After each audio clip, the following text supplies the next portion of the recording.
ഉണ്ടായിരുന്നു പറഞ്ഞില്ലേ ആളുകൾ, ഞാനൊന്ന് ഫോക്കസ് ചെയ്യാം കേട്ടോ. അവരിപ്പോൾ അവിടെ കാണുന്നുണ്ട്. ആ ക്വാർട്ടേഴ്സ് ഇല്ലേ, ആ ക്വാർട്ടേഴ്സിൻ്റെ അവിടെ നമ്മളെ ക്യാമറ കണ്ടപ്പോൾ അവരങ്ങ് മാറിക്കളഞ്ഞു. ഇത് നോക്കി, ഇതാ ഈ നിൽക്കുന്നുണ്ടോ, ഇതൊരു ആളാണ്. അവർ വേറെ ആരോട് വർത്തമാനം പറയണ്ട. അതിനർത്ഥം ഈ ഭാഗത്തേക്ക് അകത്ത് വേറെ അതാ ഇവിടെ ഒരാളും കൂടെ അതേ പോകുന്നു. ചെറിയ കുട്ടിയാട്ടോ അത്.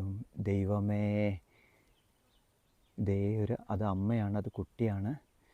അപ്പോൾ അതിനകത്തൊരു ഫാമിലി ഇപ്പോഴും ജീവിക്കുന്നുണ്ട്. എന്തൊരവസ്ഥയാണ് നോക്ക്. ഇത്രത്തോളം ഡിസാസ്റ്റർ ഉണ്ടായിട്ടും ഇതൊന്നും ശ്രദ്ധിക്കാനും പിടിക്കാനും ഇവിടെ ആളില്ല എന്ന് പറയുന്ന സങ്കടകരമായ കാഴ്ചയാട്ടോ. ഞാൻ ആരെയും കുറ്റപ്പെടുത്തുന്നില്ല, ഞാൻ ഒരാളെയും അപകീർത്തിപ്പെടുത്താനൊന്നുമല്ല ഞാൻ ഈ പറയുന്നത്.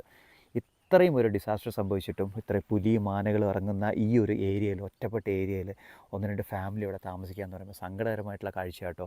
ഈ വീഡിയോ കാണുന്നുണ്ടെങ്കിൽ അതിന് അവർക്ക് മാറ്റിപ്പാർപ്പിക്കാനുള്ള ഒരു സിറ്റുവേഷൻ ഒരുക്കണമെന്ന് വിനീതമായിട്ട് ഞാൻ അഭ്യർത്ഥിക്കുകയാണ്. അത്രയും ഡേഞ്ചറായിട്ടുള്ള സ്ഥലമാണിതെല്ലാം.